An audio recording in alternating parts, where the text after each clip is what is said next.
कैसे कहे के बा कैसे कहे के बा शिवा गुरु तुझे मनाऊं जिससे गईली हाँ शिव चर्चा में गईली हाँ महादेव से कहतिया गीत के माध्यम से कहतिया शिवा गुरु तुझे मनाऊं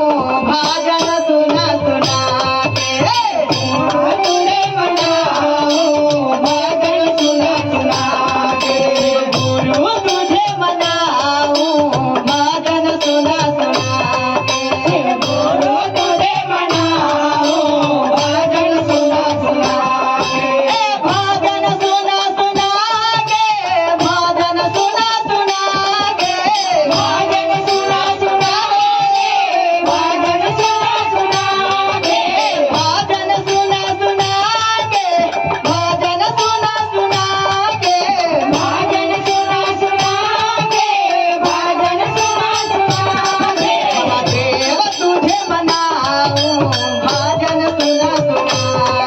महादेव तुझे मनाऊं भजन सुना सुना गुरु तुझे मनाऊं भजन सुना सुना गुरु तुझे मनाऊं भजन सुना सुना ब्रह्मा तुझे मनाऊं विष्णु तुझे मनाऊं ब्रह्मा तुझे मनाऊं विष्णु तुझे मनाऊं ब्रह्मा तुझे मनाऊं विष्णु तुझे मनाऊं ब्रह्मा तुझे मनाऊं विष्णु तुझे मनाऊं गुरु तुझे मनाऊं डमरू बजा बजा शिव गुरु तुझे मनाऊं डमरू बजा बजा गुरु तुझे मनाऊं डमरू बजा बजा गुरु तुझे मनाऊं डमरू बजा बजा गुरु तुझे मनाऊं डमरू बजा बजा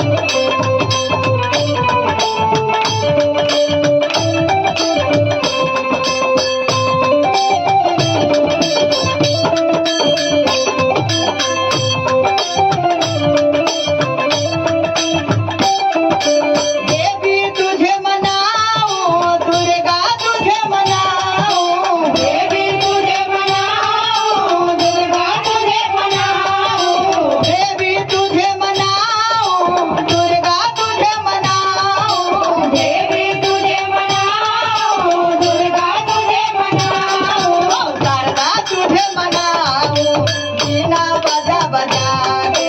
शारदा तुझे मनाऊं बीना बजा बजा के गुरु तुझे मनाऊं भजन सुना सुना के शिव गुरु तुझे मनाऊं भजन सुना सुना के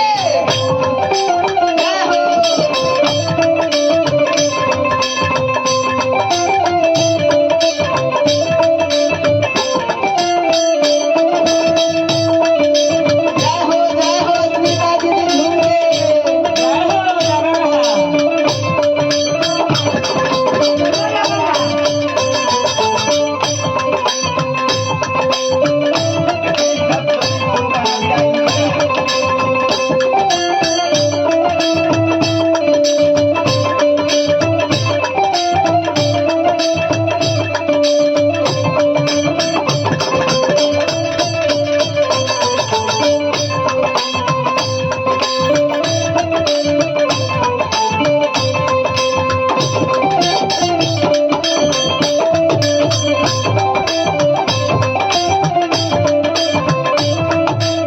ऐसे कहे के बा